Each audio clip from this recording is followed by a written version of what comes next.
Welcome to The Community Table, a discussion series about real life with diabetes. Community Table is presented to you by Beyond Type 1 and made possible with support from Lilly Diabetes and Dexcom.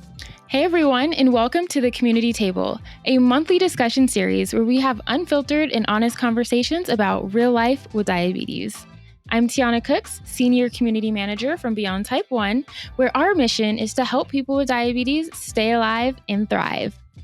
Today, we are honored to speak with Ashleyrose Gilham and Lauren Pietrek. Lauren Pietrek is the Development and Marketing Coordinator for Girls on the Run of the Rockies. Lauren joined Girls on the Run of the Rockies in April of 2017. Working for Girls on the Run brings Lauren back home to the south suburbs of Denver, where she enjoys soaking up the Colorado sunshine, spoiling her beloved pup named Buster, and the challenge of finding the flattest paths to run on. Thank you for joining us, Lauren. And next we have Ashleyrose. Ashleyrose does it all. In 2022, she participated in the Beyond Type Run Marathon, where she completed the TCS New York City Marathon alongside 49 other incredible individuals living with diabetes.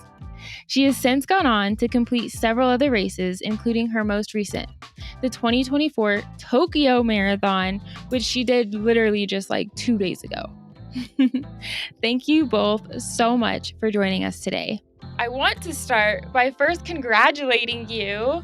Ashleyrose just completed, what is this, your third marathon? Well, it's my ninth marathon, but my third star in the World Marathon Majors. So here she is. I'm still over the moon about it. So here's the medal for Tokyo Marathon. So yep, on my way, halfway there. So thank you. That is so incredible. Thank I you. mean, I've done one marathon in my life, and I That's told also myself, incredible. just so inspired by you. And that kind of leads us into my first question. And that's like, what got your wheels in motion for becoming a marathon runner, and how long have you been running them? Well, I've been a runner for 10 years. So yeah, this year marks 10 years of running. And I equally blame and thank my wonderful older sister, who's actually here in Tokyo, supported me through the marathon. She got me running. She enticed me with chocolate. So I ran a hot chocolate 5K in San Diego.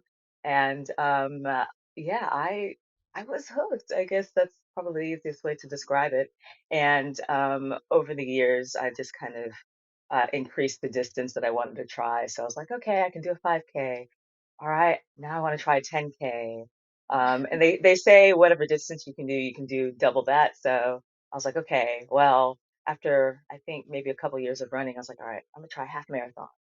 And that was a Um, mess, a hot mess. Um, but I made it through, and I was like, you know what? Let's keep going. So I put marathon on the radar. Ran my first marathon, Rock and Roll San Diego in 2018, and yeah, because it's hard and difficult, and you learn so much about yourself. I've been just adding marathon after marathon, and and keep going. that's so impressive. I'm not even gonna lie to you. I feel like anyone that can do just running in general, like I am just so in awe, because I think, especially living with diabetes, Oh yeah, sometimes we get intimidated, right? It's certainly, like, I want to do it, but I'm also not too sure how to start. And so absolutely. hearing stories like yours, where you took it like incremental, like you started small and kind of set the bar high and kept on adding mileage to your runs. Absolutely. I love that. I think that's important. Thank you. So people can start off small. You don't have to be a marathon runner. You don't. Um, but that kind of ties into why Lauren is here. And Lauren does some incredible work in the community, as she works at Girls on the Run. Lauren, I'll let you do a little bit more of a great intro. But I would like to talk a little bit about running for girls, right? As a younger girl, how do we get these runners um, inspired and signed up to participate in Girls on the Run? And then what is your mission? over at Girls on the Run? Yeah, absolutely. So I work for Girls on the Run of the Rockies, which is the council that serves the eastern portion of Colorado. And our mission at Girls on the Run is to inspire girls to be joyful, healthy, and confident. And we use running as a vehicle to teach these life lessons. And I think really what Girls on the Run is about is inspiring confidence and finding movement that brings you joy. So at Girls on the Run, we're non competitive, it's a mastery climate. And it's actually a very exciting day today because we are starting our spring season here in Colorado. And just to know that 2,500 girls in Colorado alone are going to learn lessons about being a good friend, being confident, learning how to stand up for themselves and others. And then it's all integrated through running. So they're working as a team and individuals to complete this 5K at the end of the 10 weeks is really exciting. And our council is just one of over 150. So there are councils in every state in the United States and in Canada. There are councils in Canada too. So we are an international organization. And there's a really great tool on our website where you can just punch in your zip code at girlsontherun.org and you can find the council that serves the state, the city, the county where you live. That is so fun, and it's neat that you guys do have chapters all over the country, so it's not inclusive to just people that live in a specific area code, like you said. Make you guys make it super simple for people to find their local chapter and get involved almost immediately, but I love that you touched on the fact that Girls on the Run is bigger than just running, right? Like you're really instilling life lessons into these young girls and young athletes that I think carry on with them and hopefully they continue running and become, an athlete and my marathon runner like Ashley Rose. But even if they don't, I think that there's so many valuable tools that they take away from participating.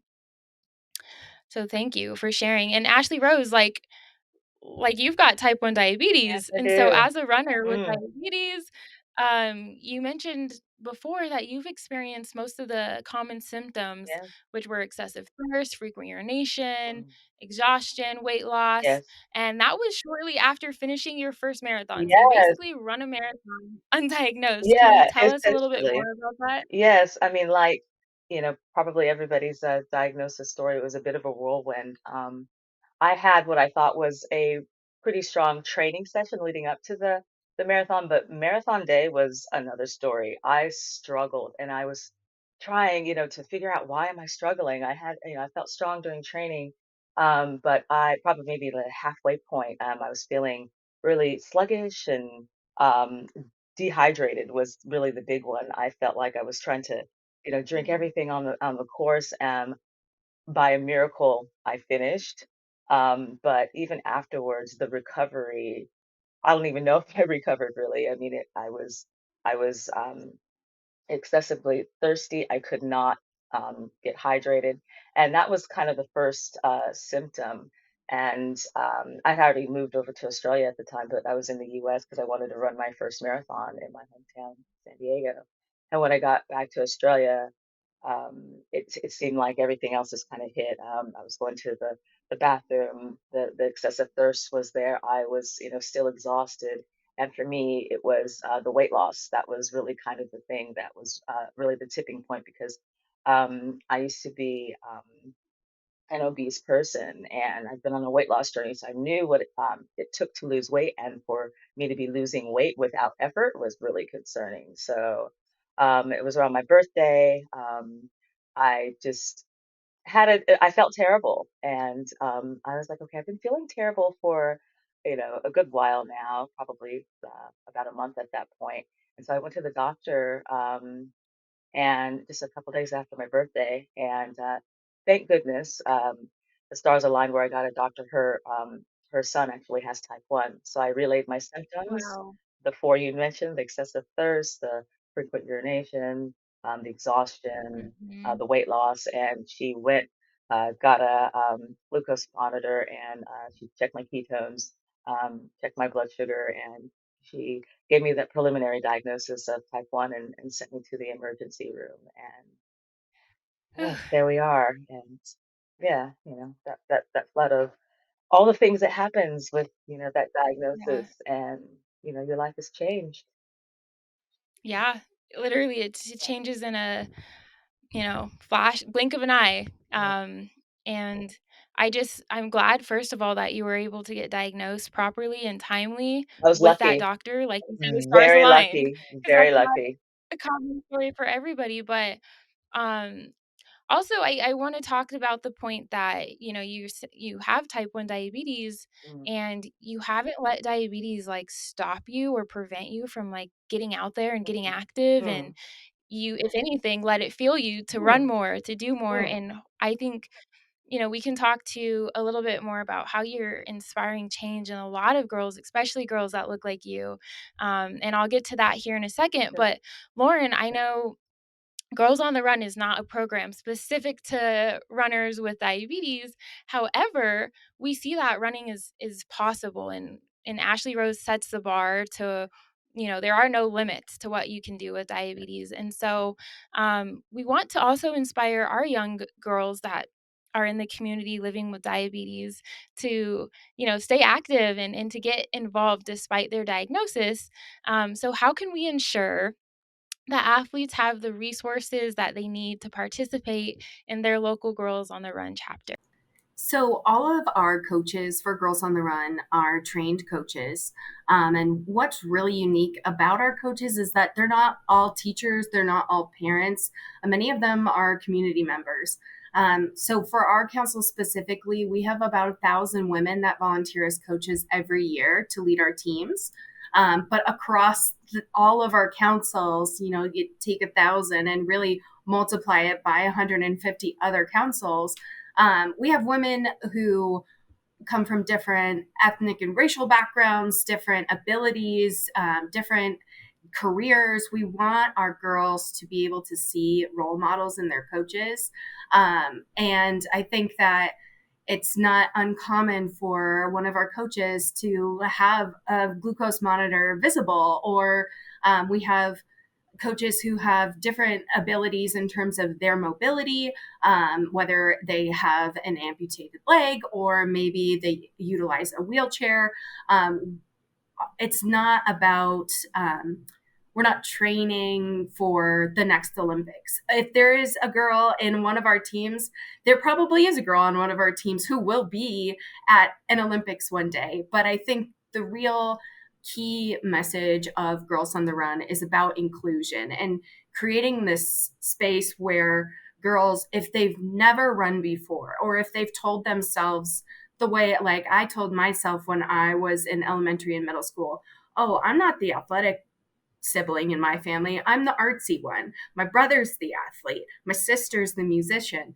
But like being able to come to Girls on the Run and be authentically who you are, and then discover joy through movement. So if you don't end up going on and running a marathon, that's okay. But maybe you feel inspired to have the confidence to try dance class, or maybe it's that you really want to try out for mathletes when you get into middle school. So it's really building the confidence through running. But we welcome girls of all abilities, and we think that Girls on the Run provides a perfect inclusive space to really celebrate what makes each participant uniquely them. I'm gonna cry. That was so beautifully said. And I just love that you even talked about you don't have to, be a runner, but you do encourage the girls to continue saying yes to new things, right? And trying hard things, because now they know that it's possible. Absolutely. And that was so great. I wish I had, known about Girls on the Run when I was their age, because there's no doubt about it. I would have been in every single year. Yes. I would have begged my mom to sign me up. I was just thinking the same thing. Running was so inaccessible to me as a younger girl. I was a bigger girl. I didn't have confidence. I know you were speaking on confidence earlier, and I wish I had that access, that opportunity to build confidence in myself as a young person. So I'm so thrilled that you all exist. That's really incredible. It truly is. So Ashleyrose, Yeah. like, do you feel like there are any ways that diabetes has taught you, um, or has instilled any lessons in you as a runner or vice versa? It's kind of just really reinforced that I can do hard things. I mean, running a marathon is definitely hard, or even running a 5K, 5K is not easy either. So just getting out there it can be hard. Sometimes just getting up and showing up, it can be hard.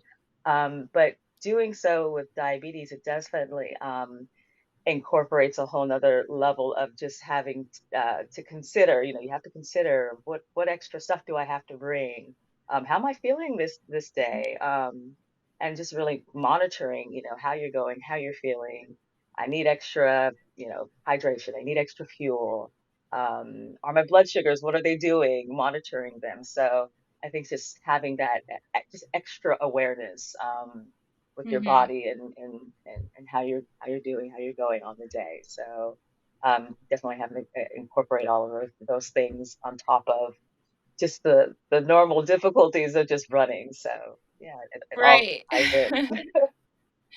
Yeah, no, you bring up some really great points, and I want to highlight too that March is National Women's like History Month, and so I just wanted to highlight, you are incredible women, both of you in your own worlds, making an impact in the world, and so um, I know as women, we are always constantly faced with societal like standards that we try to meet, and that's impossible. And there's just daily challenges that come with being a woman, and then and it kind of goes. The list kind of goes on, but we always overcome them, right? Yeah. We are very resilient, I would say. Mm, You just learn to take things and just to keep going and to never let the circumstances define you or limit you from being who you've been created or called to be. mm. And Lauren, I wonder too, like, are there any challenges that the girls face in the program that you've seen that they've had to overcome? I think that the biggest challenge that any girl faces in third through eighth grade is self esteem. I think that, you get so many external messages about who you should be and what you should do and what you should think and feel and say. And I think that, like, we know we have the information, we have the studies about how girl self confidence begins to drop at age 9, and that over 50% of girls by age 10 have experienced bullying.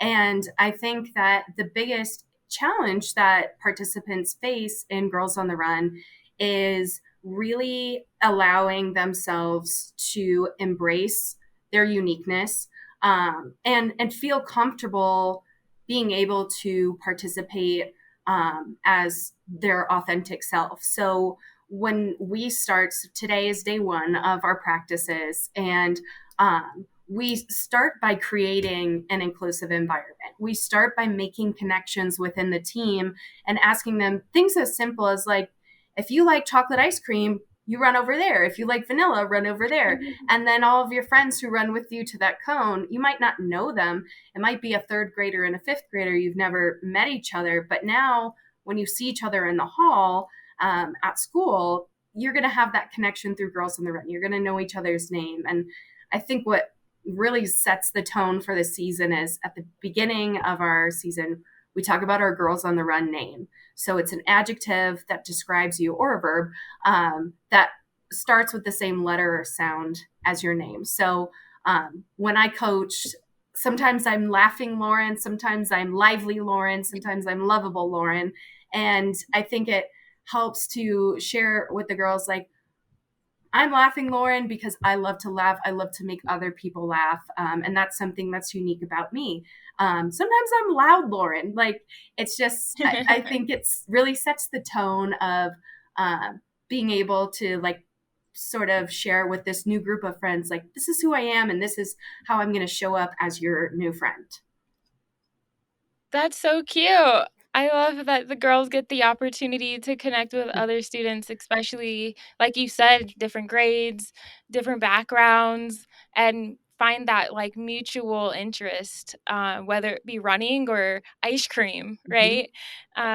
That's so important. We talk a lot about community here at Beyond Type 1 and how community is really like a pivotal, um, you know, I guess like pivotal way that we all can thrive with our diabetes, and it really helps to set the trajectory of just the diabetes management, just having a support system, and the success of how life is managed with diabetes. And so I will also say, um, I think when it comes to that intimidation factor that we kind of talked about and stepping outside of your comfort zone and being like, okay, yes, I have diabetes, but yes, I could still be active. I can still live a good, healthy lifestyle, and just trying to find the balance between all of it. And then in grade school, those girls definitely have self esteem, you know, struggles that they deal with. And then when you have diabetes on top of it and you have to like pull out a meter and like check your blood glucose, your blood sugar in front of your friends. And sometimes you might have to stop so that you can eat a snack when your blood sugar goes low. And so those also create, I want to say, like additional layers onto the already complex, just feelings of being a young girl. And so Ashley Rose, do you have any advice that you would give to any girls that might be interested in getting more involved or even signing up for their local Girls on the Run chapter when it comes to just feeling comfortable getting out there and, not being ashamed of talking about their diabetes or anything like that? Yeah, I would say go for it. Look, I understand that it can be um, those barriers that might be a bit intimidating, but I think that's why I wear my diabetes tech. I try to be visible with it, just to show that there's actually pride in being who you are. And I would just say it's empowering. There's really a strong sense of community out there. There are going to be people who support you. I mean, Girls on the Run is an incredible organization, and they're going to welcome you with open arms and embrace you for who you are. I think that's what's so wonderful about it. And it's okay to show up as who you are in the skin you're in, and there's going to be people out there who are going to help you through that process, help you through that journey. So go on in and give it a try. Absolutely. I love I love this whole discussion. Like this is so heartwarming. Like I'm just like, go girls. Like Absolutely. um couple more things before we head off today, and feel free to jump in at the end. I'll just ask for some additional words of wisdom. But Lauren, when it comes to helping girls building their self-esteem and feeling confident, you'd mentioned before that you guys kind of teach them to go beyond the finish line, and some of what you just mentioned is probably incorporated in that. But how do you also like, what are additional ways that you are all able to support and encourage the girls, and motivate them to continue running? So I think that we really focus on what's beyond the finish line, because the skills that girls are learning, but also honing at Girls on the Run, are skills that are, they transcend the finish line. It's being open with your communication. It's voicing what your needs are, standing up for yourselves and others. Those skills, they go far beyond just that 5K race. And I think that on your first day of practice, when you talk about your end goal of running a 5K, it's really intimidating. It's, oh my gosh, I don't even know what a 5K is. What do you mean 3.1 miles? It's really, the idea of it is so far beyond what they're capable of kind of conceptualizing. But then what they don't realize is that at the end of that 10 weeks, when they cross that 5K finish line, it's not just that they completed it. It's wonderful that they did. It's so great. That's wonderful goal setting and really having a tangible outcome. But they also are really walking so much taller. They feel comfortable introducing themselves and using some of the techniques and the lessons that we learned through Girls on the Run in fourth grade and fifth grade. And I will say, I can only speak to our council, but I do think it's true for most. that over 50% of our participants repeat the program. So we even have girls who start in third grade and they do spring and fall every year through fifth grade. So they're doing Girls on the Run 6 times. And the experience that they're bringing that first year as a third grader is totally different from fifth grade. And we allow for our older girls on the team to really like be mentors to the younger girls, but then also like beyond their time in Girls on the Run, we have junior coaches who are high schoolers who come coach for our teams because they did Girls on the Run and they loved it. And then when they get to be over 18, they can be coaches for our council.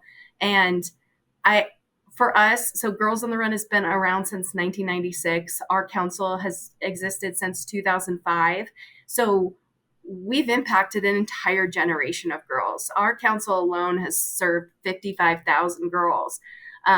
So I'm at the point where when I meet people out in the wild, I tell them I work for Girls on the Run. And I hear a lot of the times, oh, I did Girls on the Run when I was in fourth grade, which is just so cool to be able to hear that, because I think, like we all said earlier, I wish I had Girls on the Run when I was in third grade. Instead of feeling that way, it's, oh, I did it. And now I work, now I'm a researcher in a lab, or I have run the Tokyo Marathon. So it's just so cool to see how those skills that they learn and they develop translate to what they do beyond the finish line. That is so awesome. And I was going to ask you too, like you mentioned that people sign up, right? They sign up to be coaches, they sign up to be volunteers right after they turn 18. And I know we talked about this being a program for our younger girls, third through eighth grade to sign up for. But if there's anybody watching or that wants to get more involved, where do they go to sign up, and how can they get the information for their local chapter?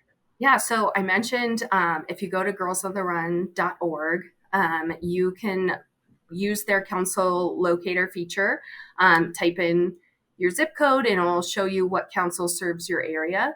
And all of our councils are kicking off their spring season around this time. And we run our 5Ks in May and June.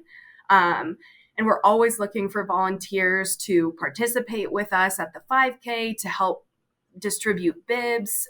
There's a role for everybody with Girls on the Run. And I will say it would not like do my job justice if I didn't mention that we are a nonprofit. So we all of the councils, I would say the majority of the councils are financially independent. So we work to raise money to support scholarships for the girls in the program. And our council, over 70% of the participants, which hopefully this year will be about 5,000, they receive scholarships to participate in this meaningful after-school program. So if you can't donate your time, but you can donate $5, I know that any support for Girls on the Run, any of our councils, is certainly welcome from the community. That's awesome. I will definitely make sure to share this with my friends and family too, because it's such an empowering opportunity for these young girls, and even myself. Like, I'm trying to get involved in my local chapter. So I am just so thrilled that you guys have been able to, like you said, impact generations of young women. And when you even said that, I got chills. Like, I just love I love hearing stuff like that. Mhm. Um really sets the tone for, I hope, our future girls and the girls after that, and it just continues on. And Ashleyrose, I know we're getting close on time, but man, like, you have inspired me in so many ways, and I have just loved watching your journey as you continue to meet all of your milestones and you check off each new marathon, and I'm just so proud of you, even from Thank afar, you. right? Halfway across the world. Thank you. um and so, we know that you're on your own diabetic triple crown little like run here, and you've already ran 3 marathons: the Nike Melbourne Marathon, the TCS New York City, the Honolulu. Actually, you ran 9, but you ran some big ones. Yes. Um, So 2 questions. I Yeah. wanna know, like, what your next big running challenge is, and if you have any advice to any young girls who wanna get involved in running, and specifically, like, what it means to you to be the first Black woman to, hopefully complete all 6 of these major races. Yep. Well, I hope to be the first Black woman with type 1 diabetes to complete the six World Marathon Majors. They don't keep statistics on that, but I've been doing research, and I don't think that's been achieved yet.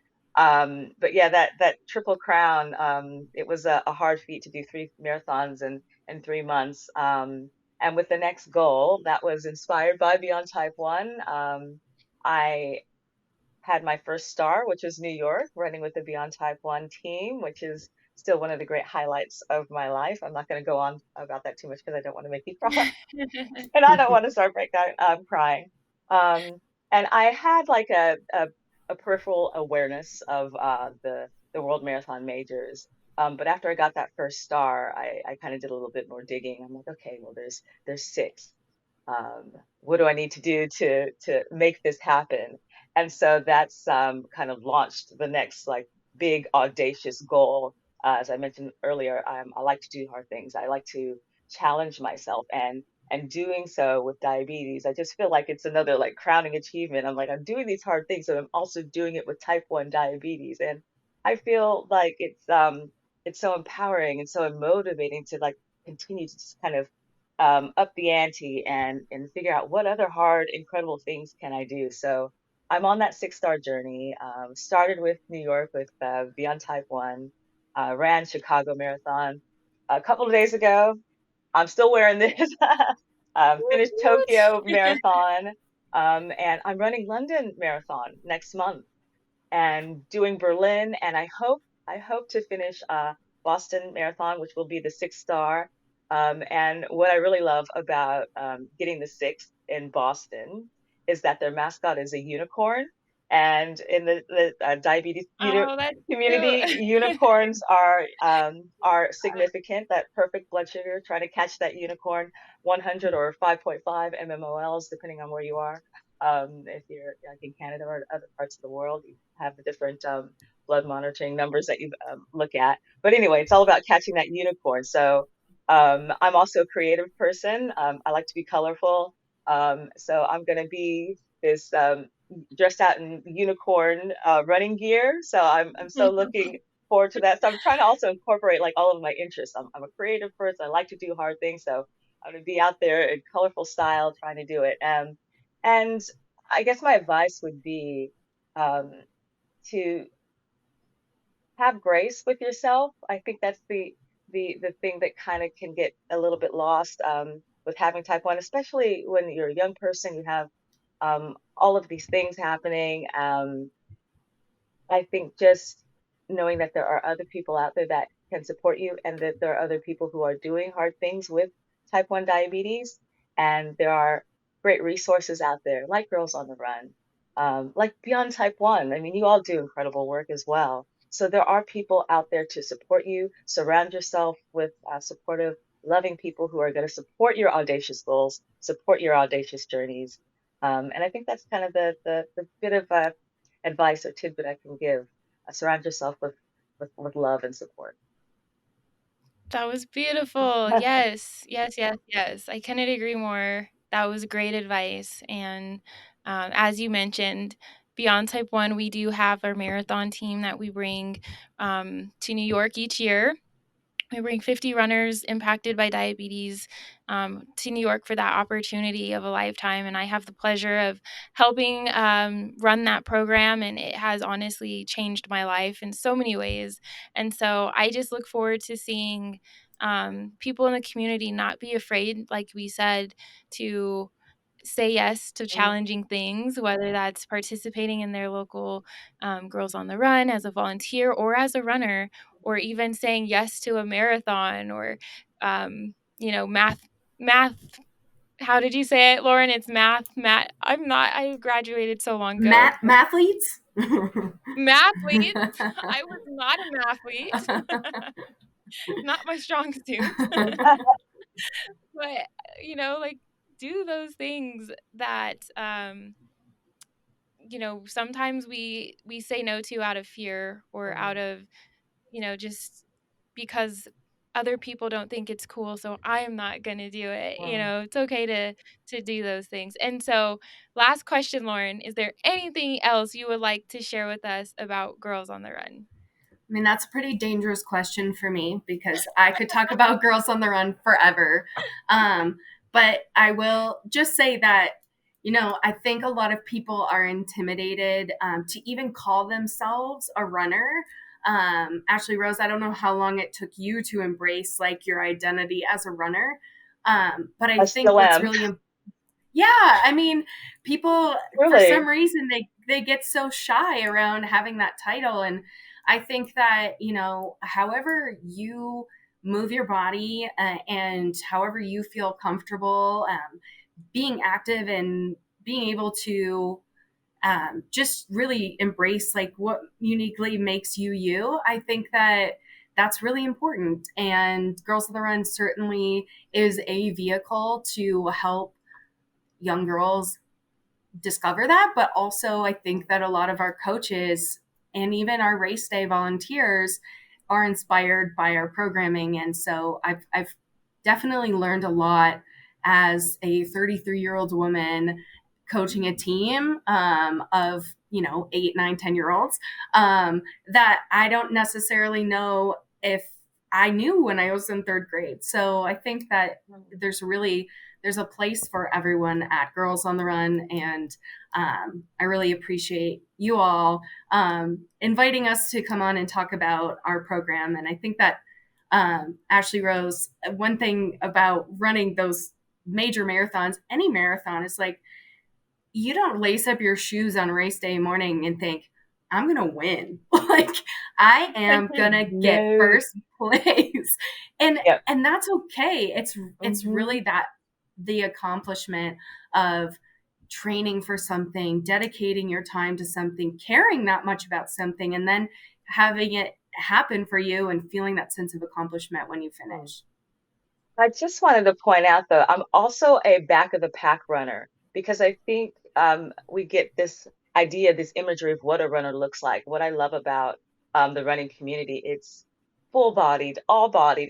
It's really runs the range and abilities. So it's not, you don't have to have, what that stereotypical images of what a runner is. A runner is everybody, and that's what I love about it. And you can be really fast, middle of the pack, back of the pack. You run your race in your own time and in your own way, and that's what I really love about running. That's why I continue to come back to it, because you show up as you are and who you are. We always say, find your happy pace. Absolutely. Oh, that's cute. I love it. I love that. And you both are just so incredible in so many ways. And like I said, I just think this conversation is so invaluable. And I know that it's going to touch so many women and girls and our community. That's really what the goal is of having these conversations, is to talk about these hard topics, but hopefully to inspire somebody. And your stories both resonate with me. And I'm just so excited to see what these next months look like for all of us. I know, Lauren, you're starting today with your Girls on the Run starts today.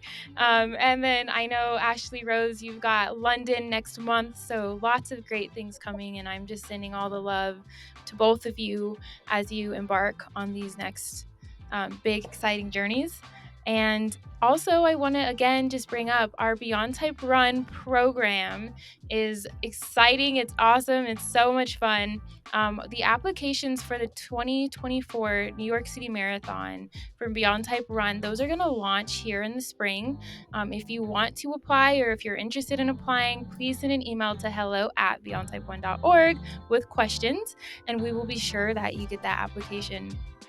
But we look forward to seeing everybody for our next community table. So you can always catch us here. Thank you, ladies, so much. And happy Women's History Month. Happy Women's History Month. Yay! Thank you. Thank you so much, Tiana. Thank you.